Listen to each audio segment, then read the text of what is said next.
الحي القيوم. الحمد لله رب العالمين. القرآن سورة فلو آية فلا تنو بإيه أنتيجي tanu be iye sangolo konona na antigi tanu be iye duguma kolo kokaya sa ane duguche tanu be iye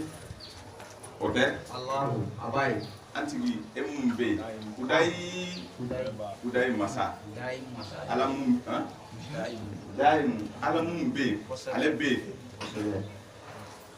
itara inana alebe wa ale yere de ko imbe ale de u bele jelen dantige ka kila ka bampeu ka soro ka bla boli kono nana ay ko nyanyini ambe Allahu barkada ala muye awun ke sere jonye tanu belebele ba de do sere ya ni ala sere la fe ala sere ya jo fe munka Allahu yere sere ya jo fe munka jamakulu de fleni o fana ye sere ya jo o fe masina kan rabbana amanna bima anzalta wa tabana rasula fatuna ma shahidin fatuna ma shahidin fatuna ma shahidin rasul sahabi tuan haya sama Allah yere shiriya jo femunka jamakulu de fleni ye munu ye shiriya jo o fem masinaka ala ye shiriya jo fem jumenka ni aw fana sona ka shiriya jo o fem masinaka suratul nisa'i aya keme ani aya biyoron wo lakini Allah ala koni yashhadu ala shiriya bima anzala ilayka ala min jigi eka muhammadun ne Allah ye min jigi e muhammadu kan ne ala shiriya o fem masina de la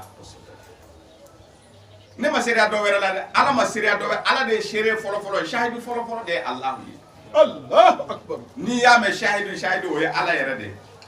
de shahidu yara folo mais aka shahidu ya bolla fen jime ka yere de na shériya aka fen don ako ala min jigi ala kraka wa ayo min jigi aya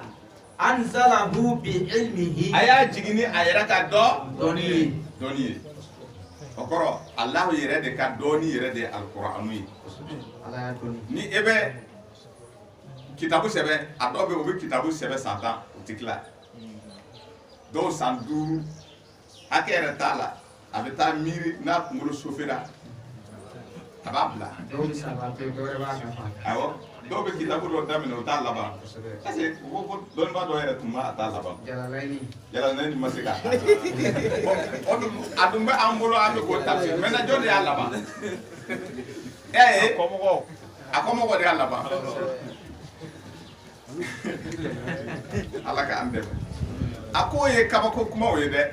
adobe yele ko do don mais sebe de don ako ni mu fle ni kitabu ni ale alama je fen were fe ka foko o je na ka ni kitabu ni miri ka sebe ay amakete de ko ale yere ka doniya yere de alqur'anu ye ale yere de haji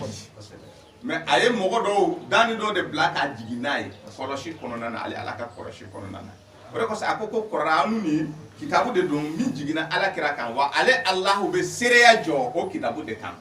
ale ma sereya jo fevere kan de ale min jigi kira kan wa ale reka doniya de ba konona na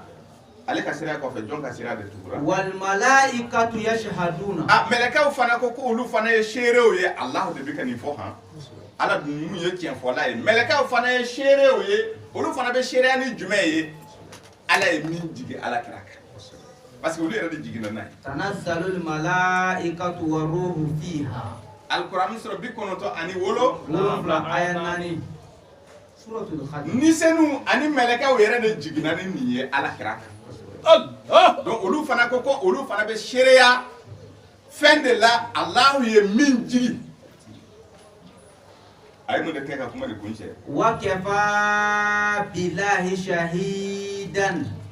ko anye miye kale ala kele be ko sire wasake ale re ka fo kale shahidu ye ka kanga aw wasako o ye wasake aw na taw da ako kira fana shahidu de ya ayuhan nabi nabi nyuma el kodo inna arsalnaka shahidan ay ci mun ko so e fana ka ke shahidu Allah akbar. fana ka shahidu be boli fen jumel kan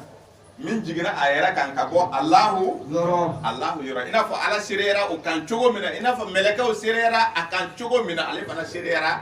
o kitabu de kani o ye alqur'anu ye ala kira ko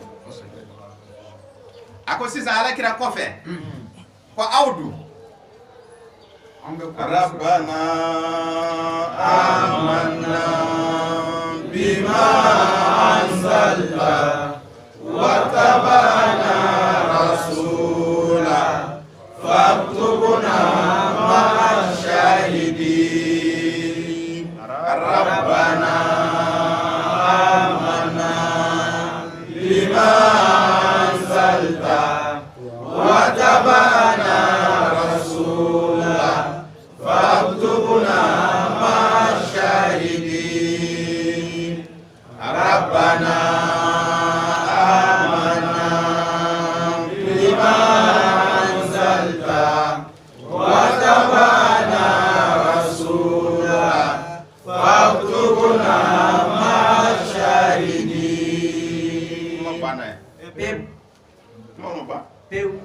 nayi jake shahidu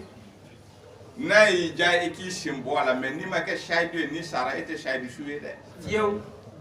kasro beba fo ko shahidu suwe akadi ko shahidu suwe dawa ate ke shahidu suwe fo ka usa ka auto bugarika Allah akbar. ay ete ke shahidu ki to la kadarika ali sara accident jogu hal ni tasma yi shishi parce que ba ko ni tasma min jeni ga ko de shahidu suwe ko admin sara jila ani min bina kelela wa ko do shahidu suwe ni la kadar ni timijiu nunu o de ka dana fenye o de ka sharia fenye ka fo ko dina kuma de ba kono ni esara eta chena Allahu akbar ako rabbana amanna bima anzalta andara fendela minjigi Allah ko ni an tugura kira ko no ni ala hon an togo la ikan togo sebe ka fara shahidu an fana kera shahidu ala kera shahidu cogo mina ikan meleka kera shahidu cogo mina korna sura nani aya keme bi woro ani woro ala kera shahidu cogo mina sura bi sabani saba suratul azabi a verset binani ani duru an fana nana ke shahidu korna sura saba aya bi duru ani saba Allah barka Allah Syria dafara Syria nani de tewa korona sura muga ni nani aya nani abi ale fana nani ni atara nani blay ala shahidu meleke o shahidu kira shahidu ni kira shahidu ka fara ga nani tewa Allah nayi jake shahidu nayi jakana ke shahidu me kitabu yere de bibolo min te kitabu jigine ya shahidu asirle no kitabu dana de la min jigina karamo nu dalente kitabu jigine una ani ko tawrata o ba fo ko wewe tawrata kita ko me ko o temena o dati temena linjira dati temena jumende be ko korna ko ni be anga wasa dola aba fo ko ayi min to ma fo de ko de dina wala fen kawagodo kafri chere ala ka andebe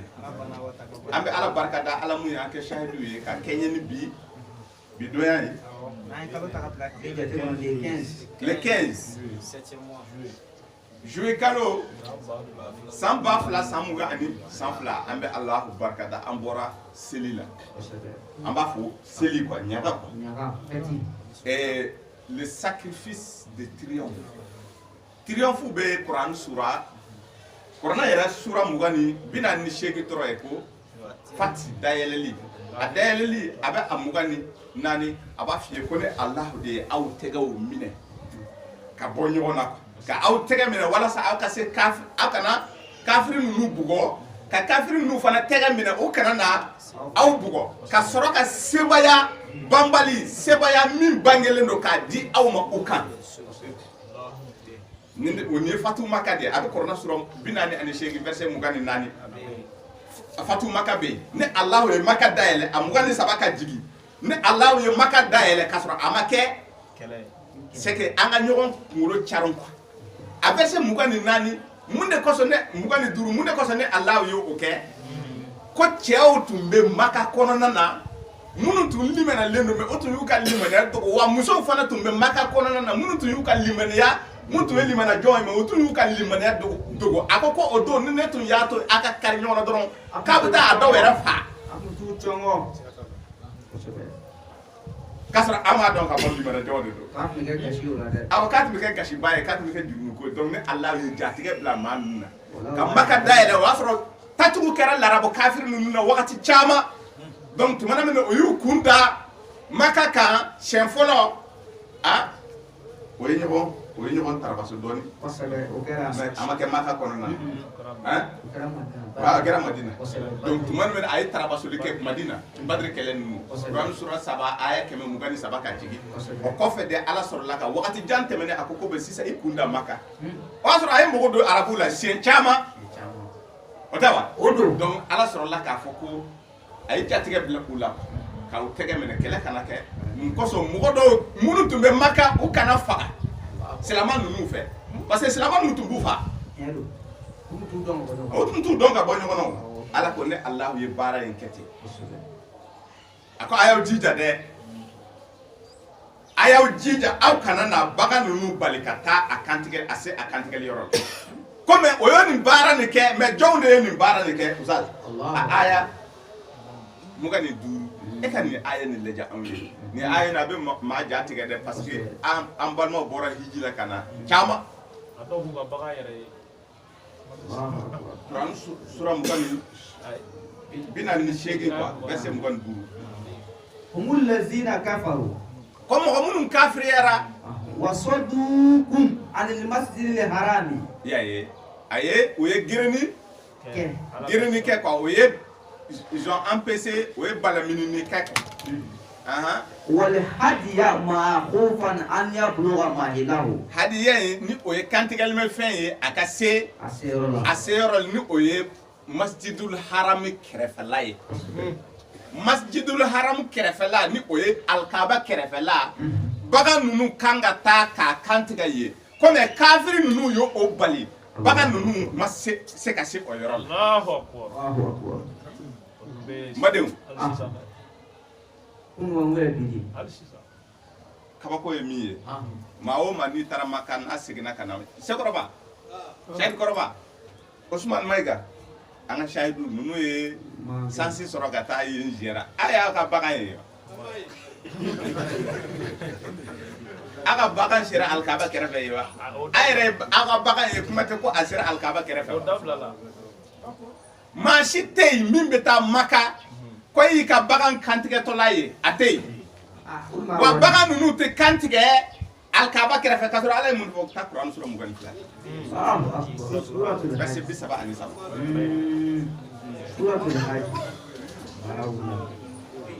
lakum fiha manafi'un ya ye a bisa man sabati tɛ ila ajalin musamma summa mahilluha ila albaytil atiq ya ye a ko bagan ninnu na a bɛ nafakati caman sɔrɔ bagan ninnu fɛ sirada a b'a sogo dun a b'a golow kɛ ka mago caman ɲɛ bagan jɔn bagan mun kan ka kantigɛ alkaaba so kɛrɛfɛ alkaaba so kɔrɔba ye bagan minnu kan ka kantigɛ hadiya la Ala ka nin fɛn hɔnsɔn fɛn ko a ye bagan ninnu kantigɛ alkaaba de kɛrɛfɛ ye bagan ninnu kan ka kantigɛ alkaaba de kɛrɛfɛ suratul hiji yɛrɛ sura o de fɔ ye aya 37 comme mɔgɔ minnu ma limaniya Ala la mɔgɔ minnu kafiriyara Ala ma olu ye balili kɛ bagan ninnu ka kantigɛ ye a ma daminɛ bi dɛ jɔn de kafiriyara wa man lam yakum bima anzalallahu fa ulaika humul kafirun kafiri de ye mɔgɔ ye mɔgɔ min y'i kɔ don ka kiiri tigɛ tigɛ ni kitabu wɛrɛ ye min tɛ kitabu jiginen ka bɔ Alahu fɛ. Kurana sura 4 He Kurana sura 5 suratul Maida aya 4 mɔgɔ minnu bɛ kiiri tigɛ ni kitabu wɛrɛ ye min tɛ kitabu jiginen ye ale Ala yɔrɔ olu de bɛ wele kafiru. Allahu akbar. Makakaw ye lalagali kɛ kitabu la hadisa kitabu lalagalenw de bɛ makakaw bolo. Maka tɛ dɛ dugukolo fan bɛɛ. Silamaden ninnu o ye alikuraanu kɛ bolo kɔfɛtɔ. وقال رسول يا ربي إن قومي اتخذوا هذا القرآن مهجورا. Quran sura 25 Ayat 7 suratul Furqan chapitre 25 verset 30. Ala kira mangando ako kale ka mɔgɔw ye alikuraanu minɛ ka kɛ bolo kɔfɛtɔ fɛn ye. O bɛ ka kiiri tigɛ ni kitabu wɛrɛ ye. Bukhari de y'a fɔ, Muslim de y'a don ten, Tirmiziw tigi de y'a lakali. San Nasai tigi de ye o fɔ, Ibn Majah de y'a lakali, o fana y'a mɛn dɔ de da, o de fana y'a mɛn dɔ da, o de y'a di dɔ ma, o Anas de y'a mɛn kira da, a don tan, a bɔra tan, o kitabu de bɛ silamɛw bolo, a ko bon ko sisan o de ye kafiriya ye ale Ala yɔrɔ. Parce que o ma kiiri tigɛ ni kitabu ye min jiginna. Kitabu min jiginna a ko k'i ka bagan in kan tigɛ alikaba so ju la, a kɛrɛfɛ quoi. O ye yen bɛɛ kɛ karo ye. Aba hal umos aka wondo sera de aka yoro nyanama do tige ka bla ye baga nunu vous avez les moyens ka ces machines do sigi baga nunu ka gen ka don tro choro abi ala to ko fodron ka a kantige kata ay oye beke karoye ka fisa baga kantige ma kafiru do dum hadisa tigu do ulu de qur'anu bla ka hadisa lalaga imaye ko kafiru ye baga ni bali akase akantika yoro la wa baga nunu te kantika emble gabali hein kaba ko don de mbadeu silamaya dina o ya sen kari ka di awma asira beka ne hijita o ya sen kari jaka o ya sen kari seli kono seli o y'a sen kari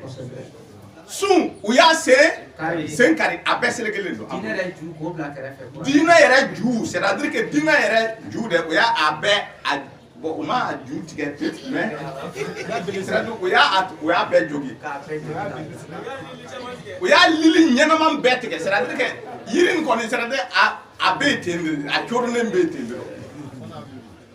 sinsiyɔrɔ t'a la o y'a bɛɛ sen kari aw kɔni lajɛ n baden silamɛw bagan min kan ka kantigɛ ala ka so ni kɔrɔna aya jɛ de don nalen kuma tɛ dɛ ka tila k'a fɔ ko pourquoi aw bɛ bali kɛ bagan ninnu ka kantigɛ alikaba kɛrɛfɛ mais mɔgɔw bɛ taa o tɛ kuma karamɔgɔ ninnu bɛ u b'a dɔn u b'a kalama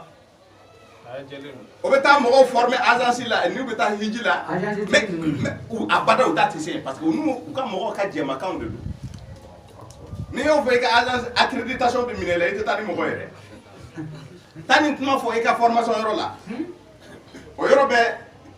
o dama munafiki don kelen n'a ka bonsi bɛ bɔ dɔrɔn a bɛ a ka patron dɔw wele ko ko o ye nin fɔ dɛ ko jɔn y'o fɔ ko karisa ko agence b'a bolo a y'a minɛ kana se ka la dɛ mais munna o tɛ nin fɔ mɔgɔw ye. Madame mais ni seta juguma ye dɛ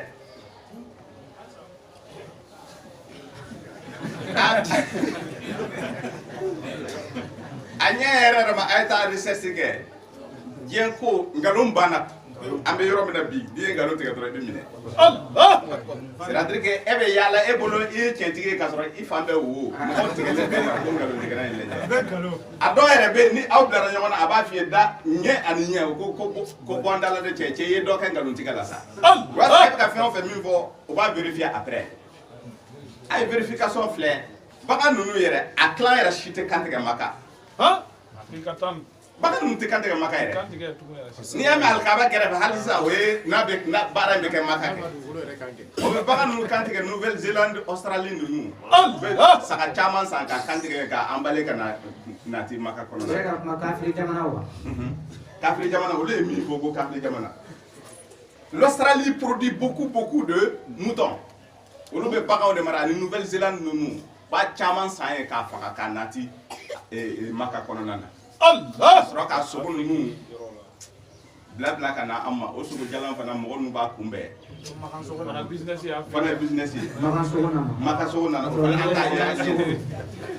fantaw t'a ye o ɲɛ na o b'a bɛɛ distribuer a b'u ka bureau kɔnɔna na u b'a ɲimi ye a n'u ka misiriw faama ninnu silama faama ninnu quoi awɔ silama faamaw quoi minnu ka correspondance bɛ yen u bɛ sogo jalanw fu fasa a bɛ d'u ma o bɛ na yan o b'a di u ka balima dɔw ma u b'a tɔ bila so kɔnɔ u bɛ to k'a ɲimi Allah n'a ye o de kosɔn o ni bana sugu bɛɛ tɛ ban bana sugu bɛɛ b'u minɛ A bɛɛ. I tɛ sogo in bɔ yɔrɔ dɔn. o tɛ sogo in bɔ yɔrɔ dɔn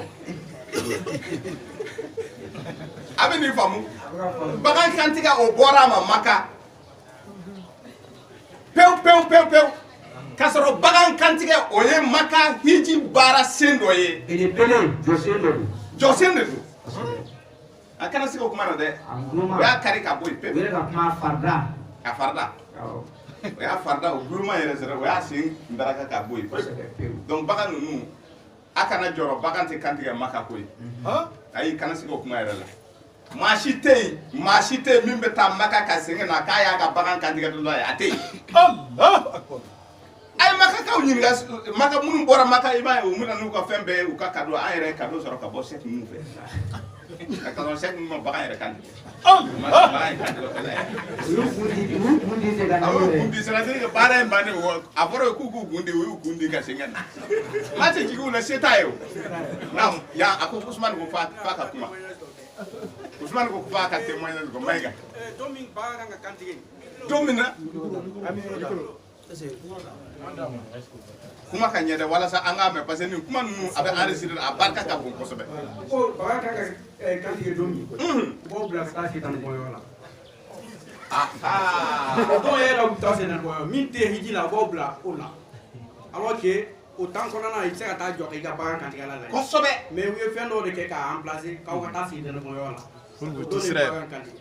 ça fait ça qu'aw bɛ kuntigi aw b'o kuntigi tiɲɛ i bɛ se i bɛ taa sitan bɔ ka na fɔ i ka sɔrɔ ka i kuntigi donc mɔgɔ tɛ tun kan ka taa bagan kantigɛyɔrɔ la ka n'i kuntigi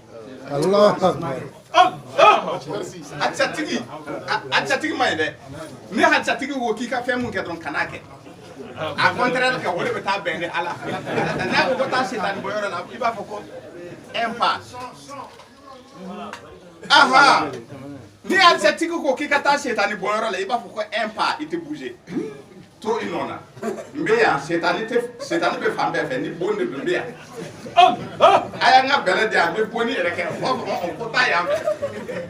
a ye nin ye n tɔgɔma bɔra ka témoignage mun kɛ effectivement tiɲɛ yɛrɛ de don bagan ninnu kan ka kantigɛ don min na ka baara kun cɛ ni kun gana ye dɛ o bɛ mɔgɔw bila ka taa ko ka taa fɛlɛ bon kan ko ka taa Sitani bon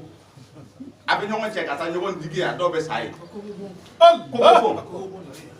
u bɛ taa koko bon ye Fo bɛlɛbɛlɛ prise kɛ. bɛlɛbɛlɛ prise kɛ c'est-à-dire a bɛ hey Ala ka anw dɛmɛ diinɛ nin n'i y'a tiɲɛ dɔn e bɛ degun wa i bɛ lafiya fana e bɛ lafiya mun na i bɛna dɔn k'a fɔ i ka diinɛ kɔni tiɲɛ kɔni b'a la a t'a la ka kɛ de Allah mais n'o tɛ k'a to aw to hadisa kan a bɛ adamaden ni i kunkolo miirila dɔɔnin dɔrɔn i bɛ bɔ silamɛya la O ye kelen kama ten. o ye kɛmɛ i tɛ kɛ foyi ye i tɛ kɛ foyi ye bilen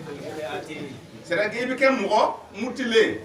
parce que silamɛya kɔni ni nin kɔni de i b'a fɔ ko tiɲɛ tɛ wa tiɲɛ fana tɛ dɛ o bɛ min kan taa Sitani bon yan fɛ den taa fara sumusumu den fara bɛ jurumu yafa den a don ta a bɔra tan ko a tun bɛ alijana kɔnɔ ko fara in cunna den a jɛlen don pasi den ni naga kan dama de bɛ yen Allah o tɛ diinɛ yɛrɛ diinɛ baara a sɛbɛnma ko o t'a fɔ mɔgɔw ye dɛ Olu yɛrɛ t'a diinɛ yɔrɔ. a sɛbɛnma ko yɛrɛ y'a ye o ye bagan ninnu o y'a bɔ yen pewu bagan tɛ kantigɛ Maka dɛ bagan dun kan ka kantigɛ a ko ni bagan yɛrɛ se de tɛ e ye sa a kantigɛli a se t'i ye a ko k'i ka sun don tile 3 ye aya 196 ani 6 suratul Bakara a ko n'i seginna ka na i bara e bɛ tile 7 sun Tilka asharatun kamila. tile 10 k'a dafa tile 10 k'a o kɛ nɔnabila ye bagan kantigɛbaliya nɔ la o fana se ma sɔrɔ e ye e ka bagan yɛrɛ sɔrɔ k'a kantigɛ mɛ e kɔni sera ka maka sɔrɔ k'a sɔrɔ i ni maka man jan kosɛbɛ ma bɛ ka faamu o la sayidu an bɛ ala deli an bɛ ala barikada ala mun ye tiɲɛ yira anw na tiɲɛ de ye nin ye bi silamɛw bɛ min kan a 80% a si tɛ tiɲɛ 99,99 an bɛ taa n'a ye ko ye cɛ a ma ca seli ma ɲi ba kelen mɔgɔ kelen seli ma ɲi jaka ma ɲi sun ma ɲi hiji ma ɲi olu dun seliji tacogo ayi seli kɔnɔ tɛ seli ye wa n'a fɔra ko seli ma ɲi kɔni n'an donna a détail la an bɛ si yan seli ma ɲi jaka ma ɲi sun ma ɲi hiji ma ɲi la ilaha illallah ko ni o fana ye jɛ o tɛ kelima kɛ o fana ma ɲi parce que o b'a fɔ ashhadu an la ilaha illallah wahdahu la sharika lahu k'a bɛ dan ye ko jati ko munafiki de filɛ nin ye Kuranɛ sura 4 aya 100 aya 40 aya 2 bari sabu dun munna k'a tɛ ala tɔgɔ fɔ la ilaha illa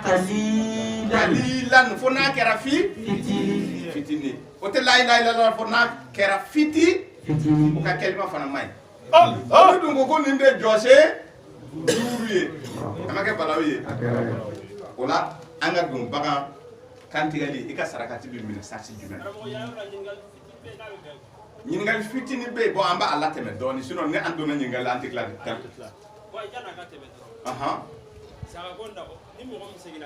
sagako la e ni mɔgɔ mun ma taa bɛɛ ye kelen o la Allah e bɛ se ka ala jansa baasi foyi t'a la ni lahɔrɔmakalo ma ban lahɔrɔmakalo ma ban a bɛ bɛn kosɛbɛ e bɛ ala jansa ni kantigɛli ma fɛn ye baasi foyi t'a la parce que i balila de i n'a fɔ i balila de se ma i balila de k'a fɔ ko bagan t'i bolo o tɛ dɛ bagan b'i bolo bagan se fana b'i ye mais e balila de on t'a empêché chapitre 48 verset 25 Allah jɔn y'i bali kafiri de y'i bali olu de ye jɔnw ye maka bɛ olu de bolo e bɛ se ka taa tan u bɛ cili da i kan n'u danna cili dɔrɔn ma o kunna ja o ye nin bɛɛ kɛ karo ye a bɛɛ bɛ manamana bagan tɛ kantigɛ ye c'est interdit bagan tɛ kantigɛ alikaba kɛrɛfɛ k'a sɔrɔ bagan de kan ka kantigɛ ye o ye diinɛ hiji u y'a tiɲɛ Allah u y'a tiɲɛ kafiriw y'a tiɲɛ hadisatigiw y'a tiɲɛ hadisa dilannenw tigiw kɔni u y'a tiɲɛ pewu ala k'an dɛmɛ e bɛ maka yen o e kan k'a kantigɛ yen o minnu ma se sɔrɔ ka taa maka Kuranɛ sura 2 aya 196 minnu ma taa maka k'u ka hadiya di ale ala ma hadiya de ye kantigɛlimafɛn ye quoi Kuranɛ sura 48 verset 25 hadiya ni ye bagan ye e bɛ min di ala ma ni i seko damayira min se b'i ye maintenant o bagan nin yarɔ a caman kantigɛra Bamakɔ yan dɛ a bɛɛ san a fɔra de hali sagamuso ma to yen kabako ye min ye an kɔni kamana ganna parce que o ko jamana nin ka gɛlɛn kosɛbɛ jamana dun ka gɛlɛn n'an ta o ye wari nin bɔ yɔrɔ ye k'a bɛɛ san fadenya saka san wala ne tun b'a fɛ k'o yɔrɔ de fɔ fadenya saka san don o ye bagan nin bɛɛ san k'a ban pewu o y'a bɛɛ kantigɛ sogo kɔni alhamdulillah sogo ɲimina kosɛbɛ an bɛ ala deli ala ka san caman yira anw na a ka san caman don an garisɛgɛ la a bɛ to ka dɔɔnin tigɛ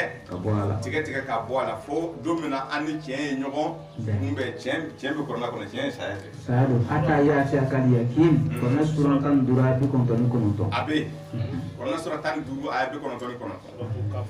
don min na suratul kafuba sakratul maut bil haqq kafuba Kuranɛ sura 50 aya 19 don min na tiɲɛ yɛrɛ ma kunta min tahid ko ne saya ko ne ni mɛlɛkɛ ye ɲɔgɔn tarabaso ko sɔɔni a tun bɛ taa ne k'a lakali ayi i ni mɛlɛkɛ ma ɲɔgɔn ye ni minɛ mɛlɛkɛ n'a ye ɲɔgɔn ye dɔrɔn baara banna o de bɛ wele tiɲɛ ale tɛ maa tarabaso ka jɛ quoi min tara bozora ka jɛ dɔrɔn ça veut dire que i kirina dɛ i ma mɛlɛkɛ ye i ma mɛlɛkɛ min ye o dɔn i bɛ sɔrɔ ka wuli ka kuma caman fɔ awɔ mais ni i ni mɛlɛkɛ ye ɲɔgɔn ye dɔrɔn o ye baara bannen i ti segin k'a lakali kɔrɔna y'o de f'i ye suratul munafiqun Quran sura 67 aya 11 tan ni kelen ni olu nana dɔrɔn baara banna a bɛ jigin so o la o min filɛ nin ye n'a ye jateminɛ kɛ caman fagara ɲina baganw caman de fagara ɲina donc duwawu kɛlen kɔfɛ san caman k'a yira anw na an bɛna don bagan ni kantigɛli la sogow dunna kɔnɔw fara mais n'i ye jateminɛ kɛ maliyɛn 1000 o 1000 en tant que 1000 o 1000 min ka sarakati minɛna a tɛ tɛmɛ maa kelen kan ni mɔgɔ 1000 ta 1000 cɛ la i bɛ taa sɔrɔ mɔgɔ mun t'a minɛna ni mɔgɔ 1 sɔrɔla 1000 na o fana ye a cayalen ha an b'a kɛ 5000 50 kosɛbɛ siga t'a la kana se ko kuma na dɛ siga t'a la an ka don a sati la o bɛ sɔrɔ shadow bɛ ka caya o bɛ sɔrɔ mɔgɔ 1000 awɔ a bɛ sɔrɔ mɔgɔ 1000 mɔgɔ 1 kɔnɔna sɔrɔ a sati ye jumɛn ye n'i bɛ bagan kantigɛ Alahu ye Ala yɛrɛ ka i ka sarakati min a ka sɔn sati jumɛn de b'a la an b'o satiw de lajɛ n'an y'o sati énuméré aw yɛrɛ bɛna ye yala a minɛna wa ni e ka sarakati minɛna i ma minɛ e yɛrɛ bɛna i yɛrɛ sigilen i bɛna i yɛrɛ ye a kɔnɔ maa si kana maa si tɔgɔ fɔ bɛɛ bɛ n'i yɛrɛ ye n'a Kuran sura 5 ta aya 27 an mago bɛ a kɔnɔ واتل عليهم نبأ ابني آدم بالحق a ko tiɲɛ yɛrɛ la Ala de bɛ ka kuma Alkuran kɔnɔ a ko Muhamadu tiɲɛni yɛrɛ la mina an fa Adama ka denkɛ 2 an fa Adama denkɛ 2 ka baro bɔ i ye maa bɔ i ye ni tiɲɛ ye dɛ min kɛra bɛna o lakali i ye ni tiɲɛ jati ye tumana min na o ye niili kɛ o ye sarakati ma fɛn dɔ di u ma فتقبل من أحدهما ولم يتقبل من الآخر kaba ko filɛ dɛ a ko kelen ta nana minɛ kelen ta in fana kelen ta in ma minɛ u fila bɛɛ ye dili kɛ Ala ye o ye Ala hɔn kɛ hadiya o ye hadiya di Alahu ma u fila an fa Adama a denkɛ 2 Ala ko n bɛna o baro bɔ e Muhamadu ye walasa a ka kɛ leçon ye wa kɔrɔna yɛrɛ bɔ kun aw ma a bɛ ka bɔ aw ye leçon de ye a bɛ ka an baro gansan tɛ dɛ nin baro nin kan ka an inspiré an k'a dɔn kow bɛ yen wa kow kɛra wa kow bɛ nin cogoya la hali sini sɔgɔma Kuranɛ sura 7 aya 62 إن هذا لهو القصص الحق وما من إله إلا الله o ni ye tiɲɛ ye dɛ kisaw de don minnu bɔra i tigɛ Ala fɛ wa a bɔra aw ye ni tiɲɛ jati ye mbadenw ni cɛ 2 an fa Adama denkɛ 2 ne bɛ o tɔgɔ fɛ i b'u tɔgɔ ye Taurata kɔnɔna na o tɔgɔ bɛ Genèse kɔnɔ chapitre 4 verset 2 ka jigin verset 1 ka jigin a verset 2 a b'a f'i ye ko Kaïn ani Abel Habila ani Kabila yaye o fana o taara o suɲɛ ye o tɔgɔ nin o y'a suɲɛ ye mais o Taurata kɔnɔ kuma baro de don o b'a kɛ i n'a fɔ ko hadisa ko Alakira de y'a lakali k'a sɔrɔ Alakira tɛ foyi lakali a yɛrɛ f'a ka kɛ wahi ye wa o tɔgɔ 2 tɛ Alikuranɛ kɔnɔna na o tɔgɔ 2 bɛ Taurata de kɔnɔna na o bannen don Taurata min na o yɛlɛmalen don kitabu min ma f'a ye a nɔrɔlen don o la wariw ni musilimu ni tirimiziw o de b'a bolo kɛlɛ su ani tile a t'a tiɲɛ na don an bɛ nin kuma fɔ koyi nin kuma de ye tiɲɛ ye wa man lam yahkum bima anzalallahu fa ulaika humul kafiri tɛ mɔgɔ wɛrɛ ye mɔgɔ min bɛ kiiri tigɛ ni silamɛya kɔnɔ a bɛ kiiri tigɛ ni kitabu wɛrɛ ye min tɛ kitabu jigin Alikuranɛ sura 5 aya 44 Kail ani Habel o de ye an fa Adama denkɛ fila ye n'i ye baro ne ta Genèse kɔnɔ ka jigi i b'a ye u ka baara yɛrɛ bɛ fɔ i ɲɛna kelen bɛ sɛnɛ de kɛ kelen bɛ bagan de mara hey a bɛ fɛ k'a f'i ye ko min se b'i ye a di Ala ma fɛn o fɛn min se bɛ e ye a di Ala ma sarakatiw o ye sarakatiw globalement de don an bɛ ka sarakatiw sarti en général an bɛ k'o de ɲɛfɔ aw ɲɛna nin ye tan sarakati min minɛ ni sarti ye a bɛ k'o de fɔ e ye y'a ye ko tumana min na denkɛ fila nin o ye fɛn bɔ ka di Ala ma ko kelen ka sarakati minɛ na kelen ka sarakati ma minɛ min ka sarakati ma minɛ k'a y'i kanto la aqtulannaka ko n balimakɛ n b'i faga dɛ Allah. ko n b'i faga wa ye a ko ko n t'i to yen dɛ le fait que dɔ in ka sarakati minɛna ale t'a ma minɛ a ko k'ale tɛ dɔgɔkɛ in to yen parce que nin ye Kayil ka kumakan ye Kayil ko Abel ma Kabila ko Habila ma ko n b'i fa dɔgɔ a y'a fɔ tan de ko n b'i faga kala o fana y'i kanto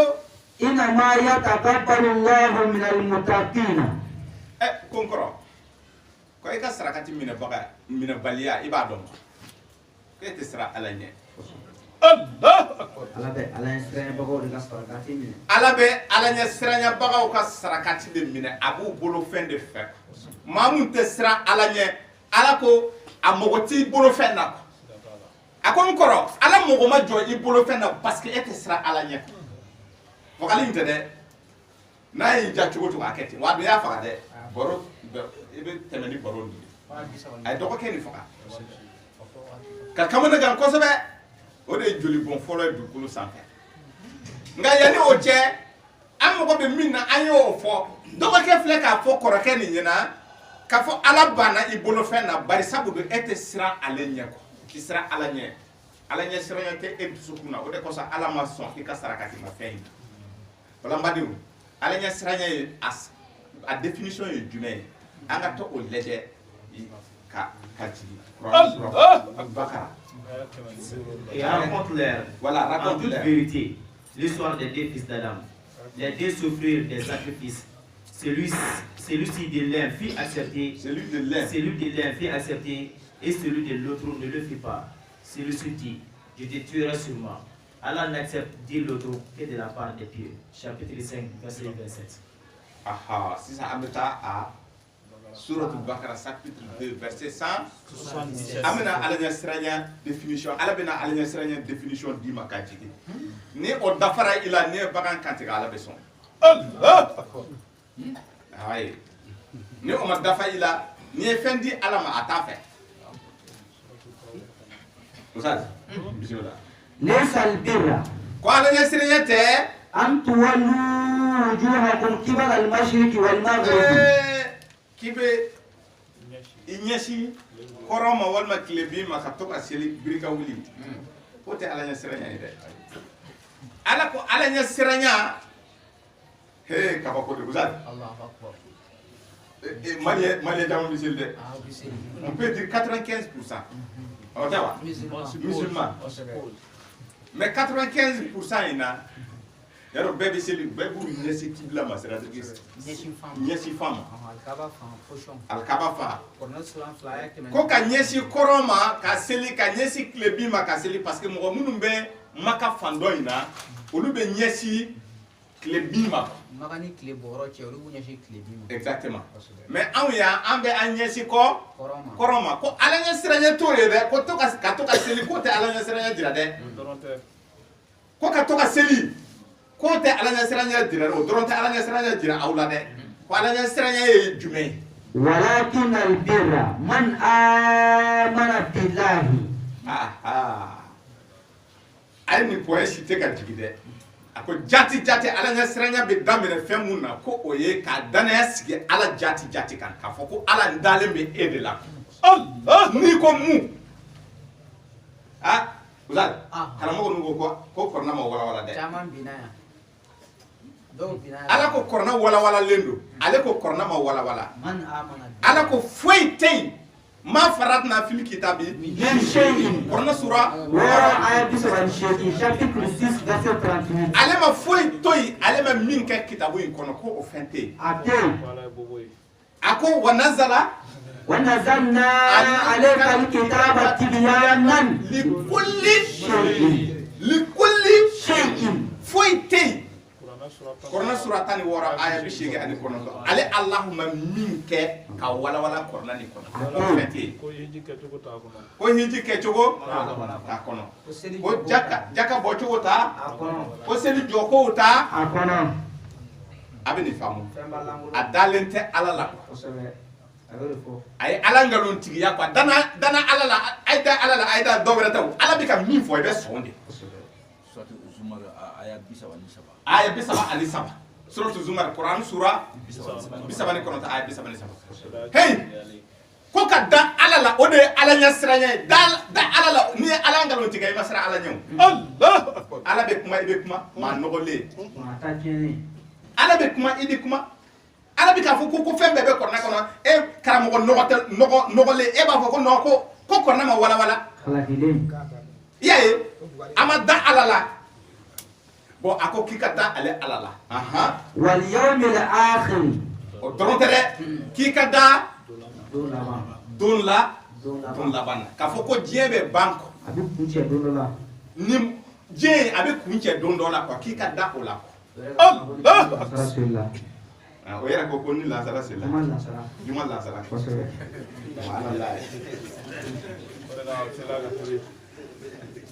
fila nam wal malaikati a ko k'aw ka da mɛlɛkɛ ko la mɔgɔ dɔ sigalen bɛ mɛlɛkɛ ko la silamɛ selibagaw d'accord saba sɔrɔla a ye mun fɔ wal kitabi balaw fana filɛ nin ye k'aw ka da ale ka ki kitabu la mais mɔgɔw dalen bɛ kitabu wɛrɛw de la kitabu minnu ma bɔ Ala fɛ k'a sɔrɔ Ala seriyara a ka kitabu jiginnen na mɛlɛkɛw seriyara a ka kitabu jiginnen na Ala kira seriyara kitabu jiginnen na maa ɲɛnamaw seriyara kitabu jiginnen na mais seriya b'a bolo kitabu wɛrɛ la k'o fana ye kitabu ye min bɛ kuma diina ko la ko Bukari y'a dɔ ye Muslim y'a dɔ ye Tirmiziw y'a dɔ ye Najul Balaga y'a dɔ ye Sagalani y'a dɔ ye usul kefi Ala ɲɛ siranya baga tɛ n'a ye fɛn di Ala ma a t'a fɛ Allah akbar wa nabiyina k'i ka da nabi ɲumanw na kosɛbɛ Shay n'i ko Nabila Isa dɔw yɛrɛ bɛ funte ko t'an ka kira ye ko t'an ka kira ye n'i ko Musa ko non ko t'an ka ko kira ma ye ci an ma a bɛ n'i jɔ ko kira de ye an ka kira ye ale de danna diɲɛ kanu danna min kama diɲɛ ni lahara danna min kama a bɛ taa a ka na ka na a kan fɔ daminɛ sangolo ni dugukolo danna min kama a bɛ sɔn ka nin ziiri kumaw daminɛ Allah akbar Ala ko k'i ka da mɛ na Ala ka na nabi ɲumanw la tɛmɛ n'a ye wa atal mal ala hubbihi sisan wari mun b'i bolo ni i b'a fɛ dɛ i bɛ ka nafolo min kanu dɛ k'i ka dɔ bɔ o nafolo la n'i ye dɔ bɔ o nafolo la n'i ye wari sɔrɔ dɔrɔn k'i ka to ka dɔ bɔ nafolo in na i ka to k'a di jɔn ma zawil qurba i ka masuruma mɔgɔw Allah akbar hey ni wari b'i bolo a di i masuruma mɔgɔw ma i balimaw u sɔn kana u ye gɛlɛya la e k'i to k'i ɲɛ ci u kan a ko tɛ Ala ɲɛ siranya ye dɛ Ala y'i garisɛgɛ nafolo b'i bolo e ɲɛ b'a la i yɛrɛ baden de don i yɛrɛ balima yɛrɛ de don i yɛrɛ teri de don i yɛrɛ jɛɲɔgɔn de don su ani tile foyi t'a fɛ i tɛ foyi t'a la a ko ayi i kana o kɛ k'i ka fɛn di i ka masuruma mɔgɔw ma wal yatama e ka dɔ di yatimɛdenw ma dɛ Allah yatimɛdenw bilalen don an fɛ yan ni mɔgɔ fatura dɔrɔn o t'u mago de o denw ninnu na e cɛ mɔgɔ ninnu ka jugu dɛ et puis non kuma de ye tiɲɛ ye dɛ et puis u b'a essayer ka banbagatɔ ka fɛn fitinin u b'a essayer ka ndaraki fana e cɛ mɔgɔw ye kafiri ye dɛ k'a kɛ kɔrɔna jigin wari ye k'a kɛ kɔrɔna jigin wari ye ka to k'o fana minɛ wari nin i b'a di yatimɛdenw ma u tɛ fitinin fɛrɛ caman ba wal masakin e k'a di n'anw ma misikinɛw fana ma les handicapés oui misikinɛw dɛsɛbagatɔw i b'a di olu ma Wabni Sadidi. Ani Tagamaden. tagamaden min bɛ gɛlɛya la Kosɛbɛ. tagamaden min bɛ gɛlɛya la a lamɛn dɛ musa yan an fɛ yan mɔgɔ bɛ na hali u tɛ a filɛ mais Europe ni kɔni sera ka ba kɔni tigɛ i b'a ye u bɛ boli u bɛ kunbɛn ni birifini ani buruw ni fɛn ninnu u b'i ladon k'i hakili sigi yɔrɔ dɔ la mais an fɛ yan ayi donna dɛ kɔngɔ b'i faga yan tɛmɛ n'a ye u b'a fɔ ko place tɛ yen n tɛmɛtɔla de don dɛ n bɛna to e fɛ o tɛ dɛ n tɛmɛtɔla de don ɲama bi ka gɛlɛya ma dɛ n bɔra n bɔ yɔrɔ la n ma se n taa yɔrɔ la ne bɛ sira la foyi t'i fɛ tagamaden mun bɛ gɛlɛya la fo i ka dɔ di a ma Wasailina. Delikɛlaw. mɔgɔ minnu bɛ a fɔ ko a y'a di fisabilila a y'a di Ala ma mɔgɔ dɔw fana bɛ yaala yaala o b'a fɔ a y'a di Ala ma a y'a di Ala ma k'a ka to ka dɔ di olu ma kosɛbɛ. Wafiru kabi. Ni jɔn. ka jɔn kan Hɔrɔnya. jɔn kan hɔrɔnya ni nin nafolo nin ye Kosɛbɛ. i ka nafolo nin kɛ ka jɔn wari mun b'i bolo i ka to ka jɔn kan hɔrɔnya n'a ye. Wa aqama salata. a ko ni nin bɛɛ tɛmɛna sa e bɛ wele ko sisan selijɔ la sisan i ka seli sabatilen n'o tɛ birika wuli dɔ in tun tɛ Ala ɲɛsiranya ye dɛ ni nin baara nana dafa i la sisan au moins i ka seli a bɛ wele ko sisan ni i ye seli jɔ ka salam bila dɔrɔn ko non ko karisa ka seli ka ɲi parce que nin sati dafalen don a la mais hali sisan a ma ban dɛ tɛmɛ n'a ye. Wa ata zakata. e bɛ jaka fana tugu a la i bɛ jaka bɔ jaka o yɛrɛ kɔni yan jɔn de bɛ jaka bɔ yan. Sɛnɛkɛla. n'a ma sɛnɛkɛlaw sɛnɛkɛla n'a bɔra sɛnɛkɛla ani sayidu la o tɛ jaka bɔ o ko ko fantan tɛ jaka yɛrɛ bɔ i y'a ye fantan ninnu kana jigin fantan ninnu nɔfɛ e m'a ye o de kosɔn u bɛ taa ɲɔgɔn jalaki jahanama kɔnɔ wa kɔmɔgɔ ani ɲɛmɔgɔ kɔmɔgɔ ninnu b'a fɔ ko munna aw ma nin fɔ anw ɲɛna ɲɛmɔgɔ ninnu fana b'u kan to kɔrɔna sura 33 aya 30 kɔrɔna sura 37 suratu safat aya 30 ani 2 b'a fɔ ko olu yɛrɛ tun fililen don suratu safat kɔrɔna sura 37 verset 32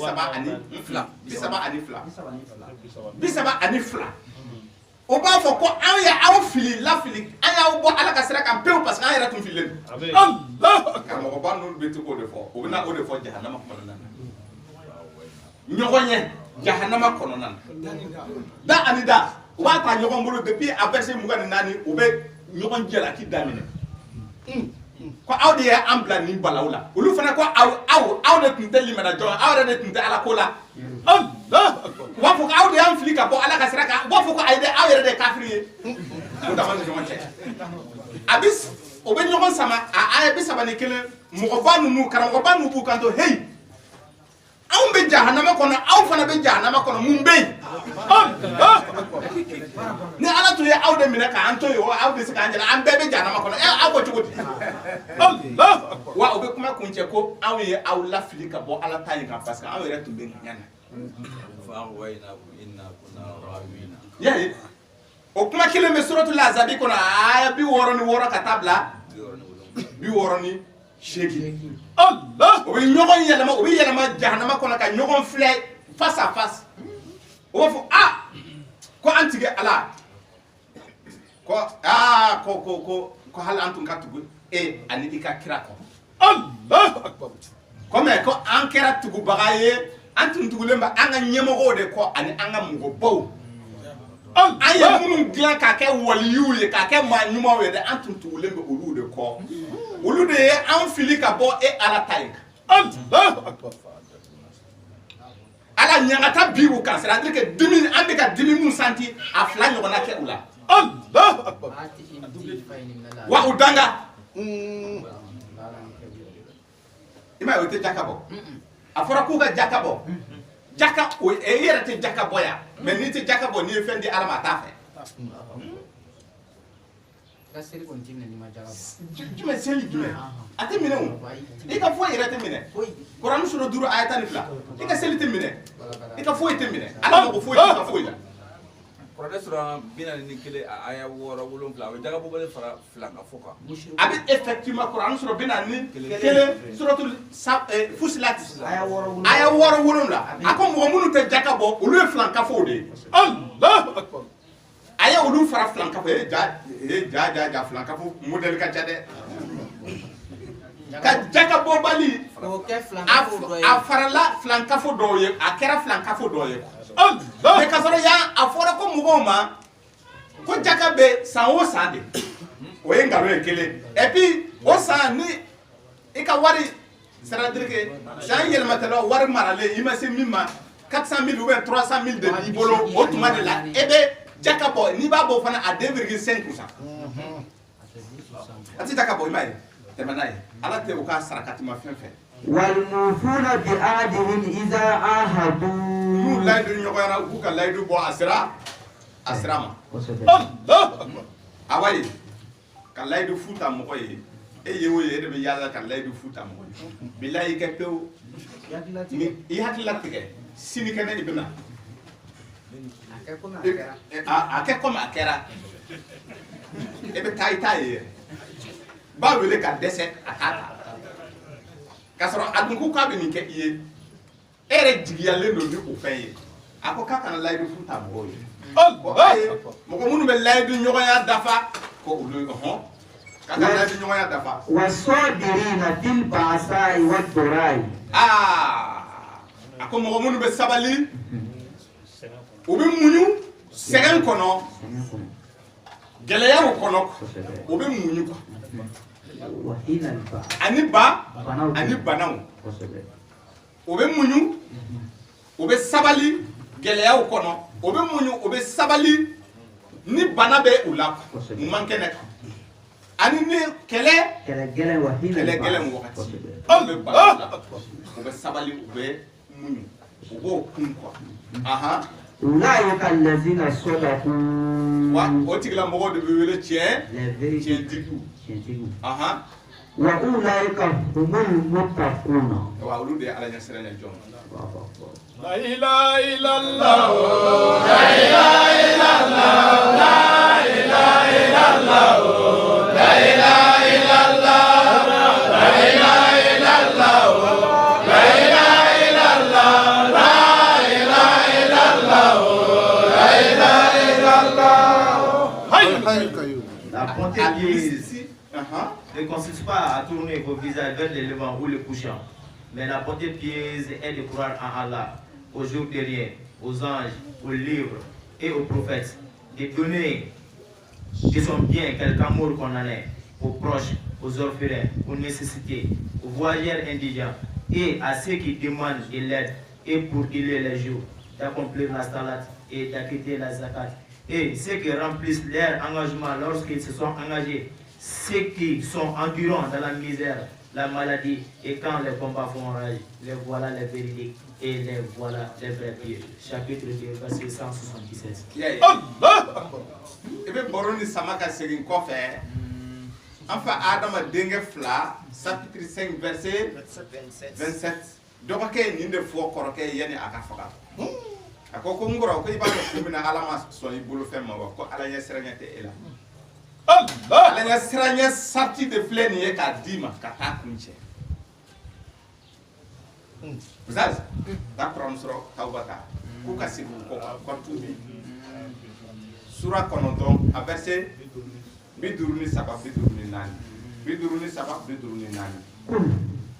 Muhammadu a fɔ أنفقوا طوعا أو كرها o y'a di ne Ala ma ni u yɛrɛ ka diɲɛ ye wo u karabara ka di ne Allahuma wo ne Ala t'u bolo fɛn fɛn لن يتقبل منكم munna لتعفر munna إنكم كنتم قوما فاسقين parce que mɔgɔw de don minnu ye fa فاسقين i bɛ fasiki dɔn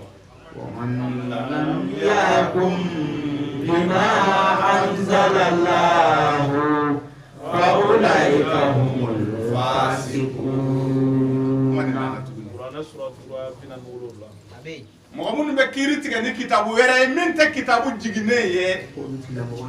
o tigilamɔgɔw jati de tiɲɛnikɛlaw ye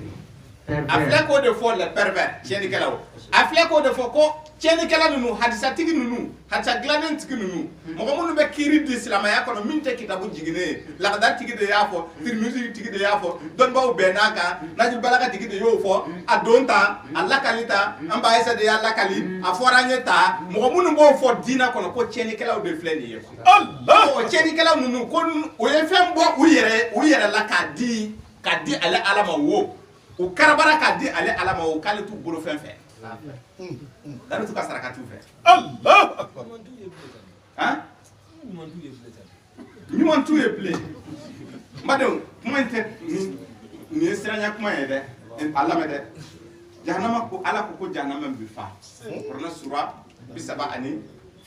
ayat 17 a kalikan de don ko jahanama bɛ fa a bɛ fa jinɛ ani adamadenw la anna jahannama min al-jinnati wan nasi ajma'in o tɛ bɔ fan wɛrɛ fɛ dɛ o bɛ bɔ Tawarata tigiw de kunda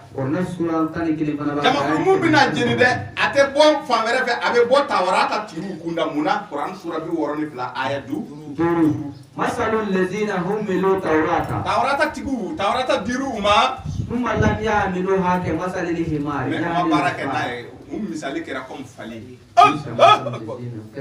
ama o tɛ parce que o ye ala ka aya ngalon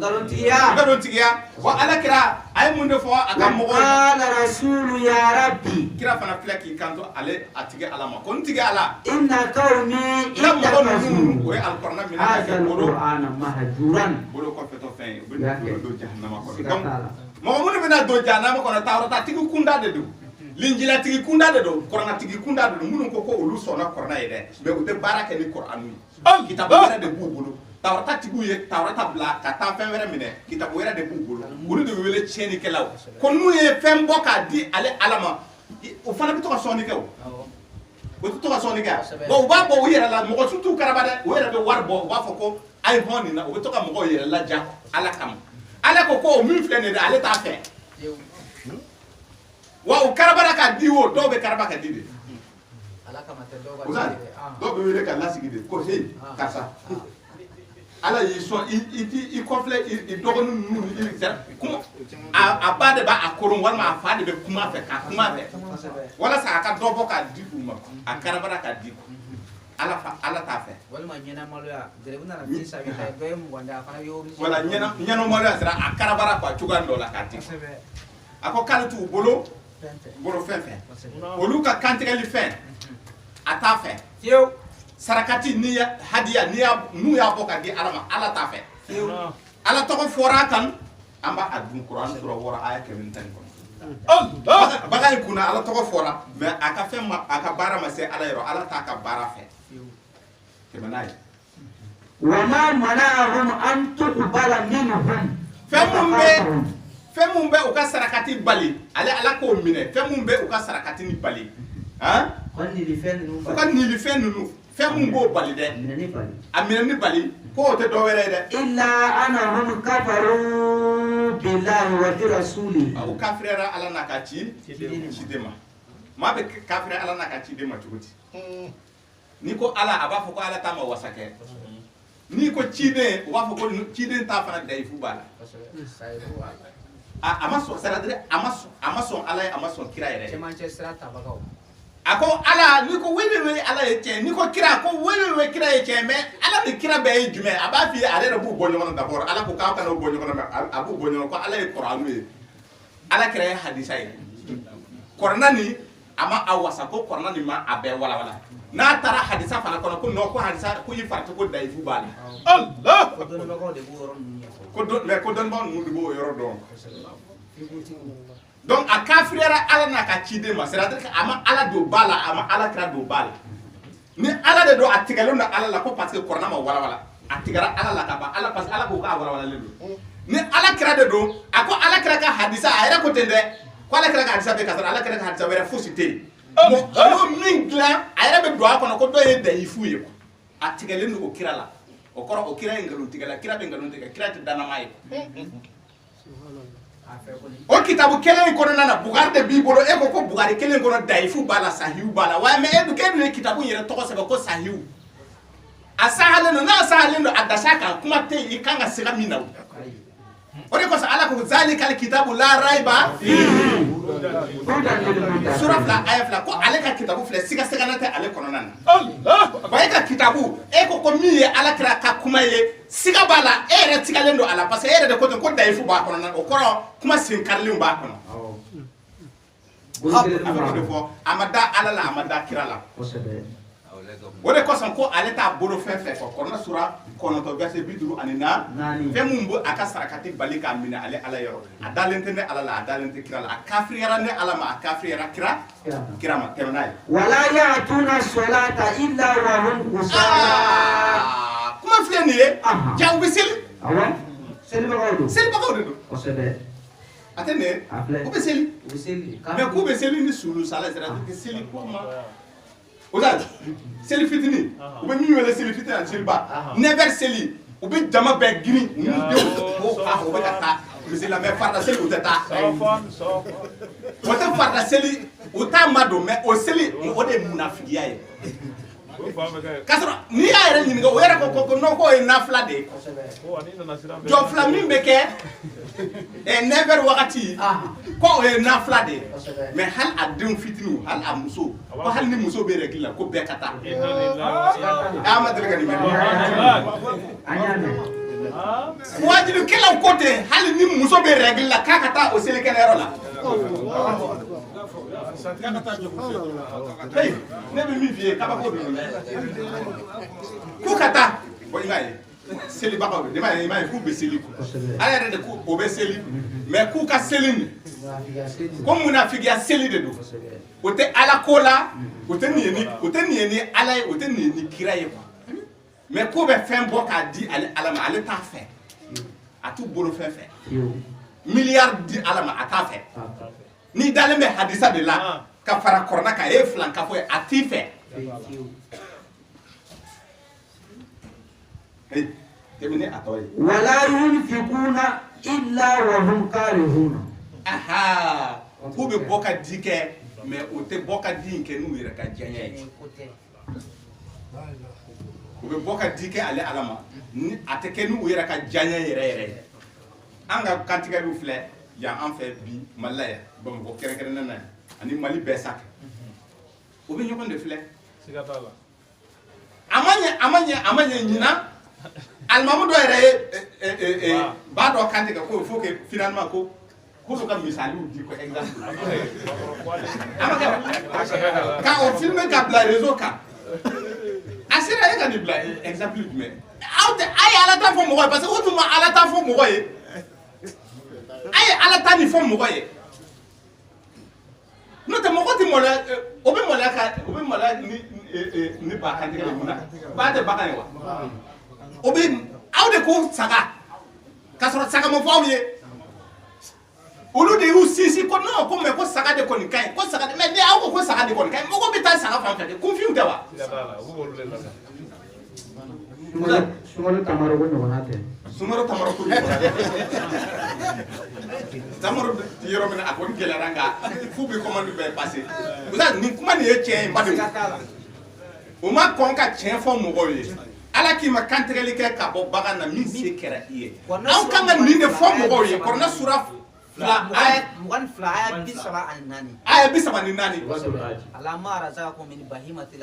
Ala y'aw garisɛgɛ bagan marataw minnu na.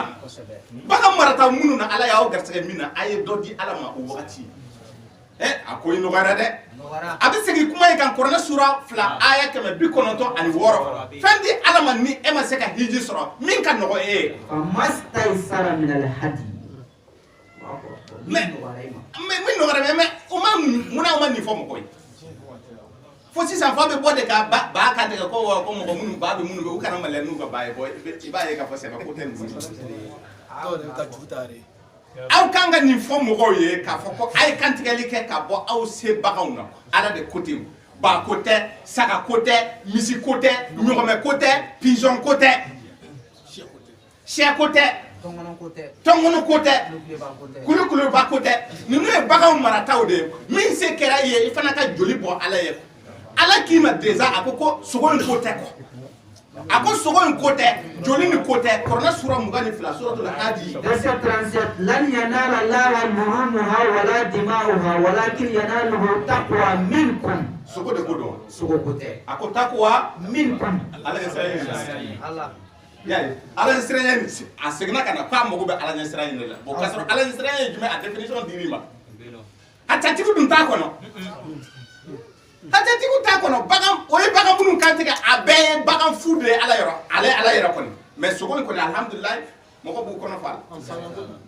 baraji t'u ye foyi t'u ye ɲumanya kelen t'u ye ala t'u bolo fɛn fɛn parce que hadisatigiw de don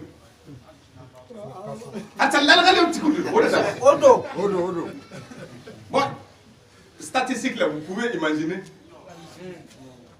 Mali kɔnɔna na Bamakɔ dɔrɔn mɔgɔ ba joli joli hali hiji kɛra hali hiji kɛ yɔrɔ la minnu bɛ taa hadisatigiw de a caman ka hiji ma minɛ a kɔrɔnatigiw ka dɔgɔ a la ka hiji ma minɛ mɔgɔ minnu limaniyalen don ni kutubu samawati a ma nɔgɔn a ka dɔgɔ u la awalam yakfihim anna anzalna alayka alkitaba yutla alayhim kɔrɔna min jiginna ni a b'a la ka kalan aw ye o ma aw wasa Kuranu sura 29 verset 50 hey u yɛrɛ delila k'a fɔ Musa ye ko dɔnnibaga dɔ y'i da ka sogo ko mɛlɛkɛw ka ɲɔgɔn sɔsɔ ko mɔgɔ joli ka hiji minɛna ni hiji jama bɛɛ lajɛlen awɔ ko mɔgɔ joli yɛrɛ hijiya ko mɔgɔ 4,444 ko mɔgɔ 4 de ka hiji minɛ sibula ay kɛmɛ ni bɔrɔ dɔɔni awɔ munna donc hiji kɛra jama fanba a si ta ma minɛ ko maa 4 de ka ko hiji cɛ de sigura ko ye dɔnnibaga de sugura k'o ye ko mɛlɛkɛ 2 bɛ ka ɲɔgɔn sɔsɔ mɔgɔ hakɛ min hijira a y'o ay nin mɛ mɔgɔ hakɛ zukuru bal kawli kurura kumakan ma siri kumakan ma sirilew effectivement o yɛrɛ sɔminen don o yɛrɛ la k'a fɔ ko u ka hiji minɛnen tɛ o a minɛnen tɛ u yɛrɛ b'a dɔn k'a fɔ hiji u ka hiji ma minɛ donc hiji a bagan kantigɛli ani sarakati bɛɛ lajɛlen hiji bagan quoi an bɛ min laya min kantigɛ ani laya sarakantigɛli tɔ ani bɔ ka di tɔ ala kama a sarti de nin ye walasa ale ala ka sɔn ni i tɛ nin kɔnɔna na n'a y'i ja miliyari di ala ma quoi sanu di ala ma lulu di ala ma a mago foyi t'a la a ko fɛn ko tɛ ale la koyi ale mago bɛ min na aw la o de ye ala ɲɛsiranɲɛ nin ye a filɛ nin ye ala ɲɛsiranɲɛ sigilen bɛ fɛn jumɛn kan a définition dir'i ma kɔrɔna sura 2 Bakara aya 177 ka tila k'a f'i ye ale tɛ tiɲɛnikɛla ka bolofɛn fɛ tiɲɛnikɛla ye jɔn ye wa man lam yahkum bima anzalallahu fa ulaika humul fasiqun Kurani sura 5 aya 47 maa mun bɛ kiiri tigɛ ni gafe wɛrɛ ye silamɛya kɔnɔna na min tɛ gafe jiginnen ye k'olu de bɛ wele tiɲɛnikɛlaw k'ale t'u ka bolofɛn fɛ Kuranɛ sura 2 aya 99 kɔnɔ b'a fɔ ten. Kuranɛ sura 2 aya 99 a b'a fɔ ten tuguni a bɛ faamu kosɛbɛ o la a sarti de a tɛ musiriku fana t'a fɛ a tɛ musiriku fana t'a t'a fɛ fɛ kosɛbɛ a t'a fɛ وما كان وما يؤمن أكثرهم بالله إلا وهم مشركون Alkurani sura tan ani fila a y'a kɛmɛ ani a y'a wɔɔrɔ aya 106 a y'a kɛmɛ ni wɔɔrɔ jama fanba ti sɔn a la kelen pe fo ka taa awɔ musiriku a y'a fɔ ko a tɛ musiriku bolo fɛn fɛ o a y'o fɔ yɔrɔ dɔw la yɛrɛ parce que ko mɔgɔ ɲɛnamaw tɛ najasu awɔ tawba de don a bɛ tawba de kɔnɔ n'i ma fili a b'o fana fɔ yen tiɲɛ don i y'a ye a tɛ hasatigi ninnu ka fɛn foyi fɛ foyi fɛ musiriku ninnu ka foyi a t'a fɛ donc u bɛ bɔ ka di ala ma n y'a di ala ma fo duwawu fana bɛ k'u ye k'a sɔrɔ a ma minɛ ala k'aw mago ɲɛ aw y'a kɛ ala jɔn ɲɛnama k'a sɔrɔ bugari de b'a bolo n'a taara a bɛ bugari de kalan a bɛ bugari de kɛ ka mɔgɔw waaju k'a sɔrɔ a fɔra ko fazakir bil qur'ani waajuli kɛ ni alqur'an Kurani sura 50 verset 45 e m'a ye donc a bɛ waajuli kɛ ni kitabu wɛrɛ a ye ala sɔsɔ a ye ala nkalon tigiya quoi i m'a ye a y'o de fɔ a ko dɔ wɛrɛ m'u kafiriyara ni ala ma ani n ka ciden ma ne t'u ka bolofɛn fɛ Kuranɛ sura 3 aya 52 wagati sera Kuranɛ sura 3 aya 52 Kuranɛ sura saba a ye 92 k'a kɔnɔ bɔgɔti kɛ f'a ka taga fɛn de kanu min kanu bɔ o fana yɔrɔ lan tanalul birra hatta tunfiqu mimma tuhibbuna ni ala ye sira dafara ila sisan wo k'i kana fɛn jasilen ɲini i ka sɔrɔ kɔnɔna na ko i b'o de ta ka di ale ala ma e tun ye samara mun programme e tun kan ka fini sini poubelle la dɔ nana ko fisa bilila e b'o de ta ka di ala ma a ko he ko n ka cɛ ko an ka ɲɔgɔn bonya koyi e ka fɛn kolon i b'a di ne ma ne t'a fɛ ala ko ten a ko k'a t'a fɛ wa ma tunfiqu min shay'in fa inna allaha bihi alimun a bɛ fɛn ale b'a kalama dɛ a bɛ min di ale ma a b'a dɔn min b'i bolo so kɔnɔ a b'a dɔn e bɛ ka min di a b'a dɔn k'i kana fɛn di ale ma i tɛ fɛn mun fɛ k'i kana o di ale ala ma dosokɔrɔ a bɛ se ka faga awɔ ala ko ko ni min se kɛra i ye ni naani dosokɔrɔ ye jumɛn ta mais i jija dɛ i ka sɛw ɲini olu barika ka bon fagali ma a n'a caman b'i bolo i b'a kantigɛ i bɛ den saba den naani ta k'a kantigɛ parce que a ko bagan dɔ bɛ yen a qualité dɔ bɛ yen ale bɛ gardien de kɛ ne wulu mun ta gardien kama i b'a jate ko gardien de don kɔnɔ sura aya 4 n'i ye wulu ta fɛlɛ kama i b'a jate i ka fɛlɛ bɔla n'i y'o faga kɔngɔ b'i faga e tɛ sɛnɛ kɛ e bɛ fɛlɛ de kɛ i bɛ wulu de bila ka taa fɛnw minɛ ka na d'i ma e y'o wulu fana faga mais ni wulu caman b'i bolo i bɛ wulu kantigɛ ala ye wulu bɛ dun faliw bɛ dun sow bɛ dun ala ye lɛ sogo kelen pewu de haramaya anw kan a bɛ kɔrɔnɛ sura aya 7 donc ni fali caman b'i bolo i bɛ fali kantigɛ a bɛ faamu ala yɛrɛ bɛ fali dun yan fali bɛ dun yan kosɛbɛ fali an ka na caman sogo alhamdulilayi rabbil alamin ne dɔnnen don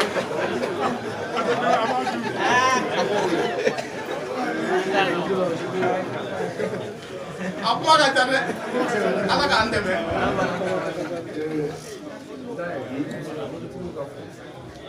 bon aw ɲɛ b'a la mototigiw mɔgɔ sayidu minnu bɛ moto ko in organiser an ka foli bɛ aw ye kosɛbɛ o ye sira nin bɛɛ libéré i m'a ye moto nana ye sécurité fana de ye nin ye ka tɛmɛ awɔ i ɲɛ b'i ka moto la gɛlɛya tɛ yen k'a sɔrɔ ni a to tolen don ɲɔgɔn na dɔ bɛ se ka don yen k'a kɛ i n'a fɔ sayidu ye a b'i ka moto ta a bɛ taa n'a ye bon an bɛ hali sisan an ma hakili to a la n'an nana dɔrɔn a ka latɛmɛ ka na wala nin bɛɛ ye place de ye inshallah mɔgɔ minnu bɛ fɛ ka ni ci teliman bɛ minnu fana fɛ baasi foyi t'a la moto bɛ se ka bɔ yan o bɛɛ ka nɔgɔn ni a ka moto tonto ye inshallah ko ka fo kosɛbɛ kosɛbɛ baara in na an balimamuso bɛ so kɔnɔ yan k'a kɔrɔmuso bɛ faransi k'a denkɛ ka ko ka ca ko ka dugawu k'a ye a denkɛ ko ka ca a bɛ tibi tabalen don ala ka sabati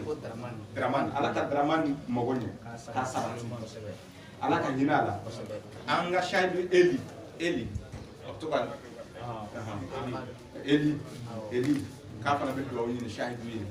k'a fari jojolen tɛ kosɛbɛ ala ka Eli ala ka Suleiman Marko a ye kɛmɛ di ko ka dugawu k'a ka ko ka gɛlɛn a ka ko ka gɛlɛn ala ka foni k'a ka ko la ala k'a mago ɲɛ ala mun bɛ adamaden mago ɲɛ ala k'a mago ɲɛ Abdul Aziz Koita ale ni Muhammadu ale ni Musa Koita u bɛ bagi la u n'u ɲɔgɔnna caman ala ka bagi ko ala ka ne dɔgɔnin yɛrɛ b'a la o tɛmɛnen kɔfɛ an bɛ cité UNICEF la Musa Kulubali banbagatɔ Musa Kulubali u ka du la sini n'a ye ala diya commune 6 mɔgɔw voilà u k'u bɛ sigi laɲini ye donc an y'o kumaw kɛ ka ban an ye cɛkɔrɔba a ka cɛkɔrɔba an kumana a ka cɛkɔrɔba fɛ cɛkɔrɔba ko baasi foyi ale ma baasi foyi y'a la donc o la an bɛ fɛ ka taa kɛnɛ sigi a yɛrɛ ka du kɔnɔ yen u ka du da la yen an bɛ fila fɔ u ɲɛna n'a ye ala diya ni mɔgɔ kunnandi bɛ yen u bɛ kunu ka fara anw yɛrɛ kan ka fara Musa kan an bɛ istighfaru k'a ye inshallah an bɛ a ka denbaya mɔgɔw ye fana ko kura 29 de tɛ 29 comme d'habitude 20 hein cité cité des enfants ni tɛmɛna cité des enfants na dɔrɔn ni tɛmɛna cité des enfants na ni bɛ ka taa quoi ni tɛmɛna cité des enfants station 2nan dɔrɔn b'o carré min station 2nan o carré mun bɛ don à gauche i b'o minɛ ka yɛlɛ n'i y'o minɛ ka yɛlɛ dɔrɔn i bɛ micro mankan mɛn awɔ a yɔrɔ compliqué tɛ mɔgɔ caman taara janaja yɔrɔ la mais mɔgɔ caman fana ma se ka yen sɔrɔ awɔ numéro dɔ bɛna bila a bɛna bila groupe sanfɛ Musa Kulubali yɛrɛ terikɛ Tangara Suleiman Tangara a bɛna Suleiman ka numéro di ale bɛ mɔgɔ guider ka taa o yɔrɔ la n'a ye Ala diya an bɛ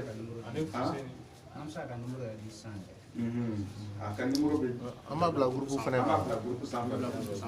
n'a ye Ala diya sisan a n'o dɔrɔn tɛ quoi naam a bɛ to ka nin numéro di hali wajulu bɛ yɔrɔ la mɔgɔw ka se ka bɔ a kalama an bɛ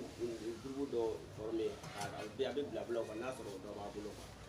kosɛbɛ a bɛ to k'a fɔ mɔgɔw foyi t'a la n'a ye Ala diya an b'a kɛ ten ni min y'a ta sɔrɔ u bɛ se ka taa yen le 23 samedi de tɛ wa awɔ sini kunɲɔgɔn Musa Tall ani Mohamed Sissoko ninnu olu fana y'a kanu an ka taa bɔ u ye parce que k'u bɛ ka caya ye olu bɛ fɛ an ka taa an ka ɲɔgɔn ye u fana ka an présenté u ka mɔgɔw la an ka fila kɛ fɔ ye mais a bɛ kɛ tilegan fɛ Sanakɔrɔba tilegan fɛ samedi le 23 n'a ye Ala diya an bɛ ɲɔgɔn sɔrɔ yen 10h wagati an bɛ seli fana seli k'a da don fo 17h ka sɔrɔ ka sira ta awɔ an bɛ taa wajulu an bɛ taa Ala ta fɔ u ye min bɛ fɛ k'a mɛn a b'a mɛn ni min tɛ fɛ k'a mɛn fana an b'a fɔ a yafa ma e ka i mabɔ an na a ye ka haji Fuseni Ɲagate Fatuma Wage Ala ka Fatuma Wage kɛnɛya an ka Shaibu Ɲagate bamuso de don an ka cɛkɔrɔba Jam a tɔgɔ ye Jam Sekna Jara Kalanfa Sekna Jara Ngo Kalanfa a fa fatura fɛti donya yɛrɛ fɛ awɔ a fa tɔgɔ ye Jam kɔrɔ kisi tigi Jam Jara a tɔgɔ de ye Jam ye a jamu ye Jara ye an ka Kalanfa fa de don an bɛ dugawu k'a ye Ala ka hinɛ Jam na Ala ka yafa Jam ma Ala ka hinɛ anw na Ala ka yafa anw ma don min na an bɛna jɛ jate fɛsɛfɛsɛ don Ala ka a ka hinɛ cɛ ka a birifini biri anw na ni o ye anw ani Jam Jara ye ani an ka limanajɔ minnu kɔnna anw ye ani an minnu bɛ ani minnu bɛ nale an kɔfɛ Ala ka hinɛ an bɛɛ ma Ala ɲɛna anw ma an ye Ala dɔn ni o ye kitabu ka sira ye a ka hinɛ anw na a ka an mago to an kɔni bɛna ni Ala sɔnna Ala ka an fatu a kana an bɔ kan bilen dɛ an bɛ fatu nin de kan wa o Jam fana a denkɛ kɛra Sayidu ye k'a sɔrɔ a man kɛnɛ a ma se ka yan sɔrɔ mais a sereyara k'a fɔ ko an bɛ min fɔ tiɲɛ Jam kɔni Jam depuis Kalanfa bɛ kɛ Sayidu ye o y'a sɔrɔ a man kɛnɛ a tɛ se ka a kɔrɔla kosɛbɛ nka Ala y'a a diyara Ala ye a ka kɛ nin kɛcogo ye an ka dugawu b'a ye kosɛbɛ donc o la baara dafara kosɛbɛ o la yanni san ka wuli